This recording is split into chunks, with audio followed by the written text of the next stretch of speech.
समस्याओं की भरमार है, क्या सचमुच बिहार में बहार है? मैदाने जंग में कौन करेगा कैमूर फतह, किसे चुनेगा कैमूर? देखिए कैमूर दर्शन के साथ। कैमूर दर्शन देख रहे हैं। आज हमारे साथ है भारतीय जनता पार्टी को छोड़ चुके आज राष्ट्रवादी जनलोक पार्टी में जो शामिल हुए हैं, भभुआ विधानसभा से वो प्रत्याशी हैं। आज उनसे जानने की कोशिश करेंगे कि वो किन मुद्दे के साथ चुनाव मैदान में कूद पड़े हैं। नमस्कार। हमारा मुख्य चुनावी मुद्दा जो है शिक्षा, स्वास्थ्य, कृषि, खेल और रोजगार, इन 5 मुद्दों को लेकर के मैं चुनाव में हूँ। क्योंकि राजनीति में हम लोग आए भी इसीलिए थे कि बिहार में जो दुर्दशा सदियों से चली आ रही है उसे हम लोग बदलने का प्रयास करें। राजनीति में इसलिए तो नहीं थे कि किसी पार्टी के किसी नेता के साथ फ़ोटो खिंचवा करके और ये दिखाएं कि हम लोग राजनीति करते हैं। राजनीति में बदलाव के लिए है, कुछ करने के लिए है।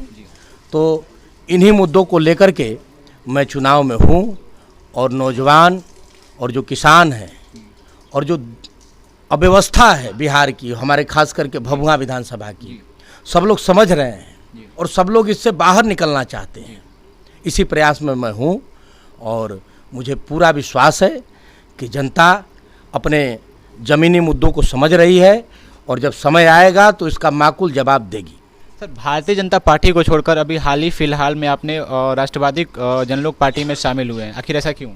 क्या टिकट नहीं मिलने की वजह से आप शामिल हुए? नहीं, टिकट कोई मुद्दा नहीं रहा। अगर टिकट का मुद्दा होता तो मैं 20 साल भारतीय जनता पार्टी में क्यों रहता है?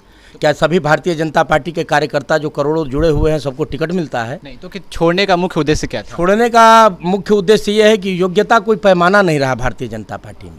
योग्यता को लेकर आप देख रहे हैं कि हमारे कैमूर जिला में पिछले 15 वर्षों से किसी कार्यकर्ता को टिकट नहीं मिला।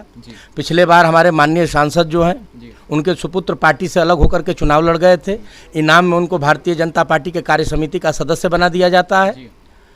तो इस प्रकार की दुर्व्यवस्था, इस प्रकार की अलोकतांत्रिक मर्यादा जब भारतीय जनता पार्टी कर रही थी तो हमारे पास विकल्प क्या था? और हमने कोई बनी बनाई पार्टी को नहीं चुना, हमने ऐसे दल को चुना जो बिल्कुल नया है, जिसका विचारधारा नया है और सबके लिए चुनौती है। हमारे लिए भी चुनौती है, मतदाता बंधुओं के लिए भी चुनौती है कि एक ऐसे व्यक्ति को और एक ऐसे दल का चयन करें जो बिल्कुल इन सभी झंझावटों से परे है। ये आपस में अब दल का कोई मतलब कहाँ रह गया है? जब सभी दल एक दूसरे से मिल जा रहे हैं, इस बार एक दूसरे के खिलाफ लड़ेंगे, अगली बार मिल जाएंगे, तो दलों का अब तो कोई महत्व ही नहीं रह गया है। केवल कहने को है, केवल अपने अपने निशान है, बाकी सबकी विचारधारा एक है। इसलिए क्यों न नए विचारधारा के साथ चला जाए? यानी कि कांग्रेस भाजपा एक ही है, सब एक है। सब एक है। जदयू, कांग्रेस, भाजपा, बहुजन समाज पार्टी सभी एक हैं। इनकी विचारधारा एक है। क्योंकि अगर इनकी विचारधारा एक न होती तो इस बार खिलाफ लड़ते हैं, अगली बार एक साथ मिल जाते हैं। आपकी पार्टी की विचारधारा क्या है फिर? हमारी पार्टी की मुख्य विचारधारा जो है, सबसे पहले जातीयता का अंत करना। जो समाज में एक आंतरिक भेदभाव हो गया है, अपने देश में ही एक अलग अलग बॉर्डर खिंच गया है, उसका समाधान। दहेज जो कुरीति है, समाज की जो बड़ी बड़ी कुरीतियां हैं, उसके खिलाफ काम करना है।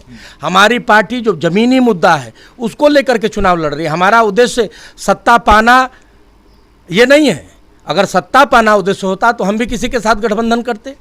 इतनी नई पार्टी जो बिहार के 243 विधानसभा पे चुनाव लड़ रही है, ये वास्तव में बहुत बड़ी बात है। बड़े बड़े दलों की हिम्मत नहीं है कि अकेले चुनाव लड़ लें।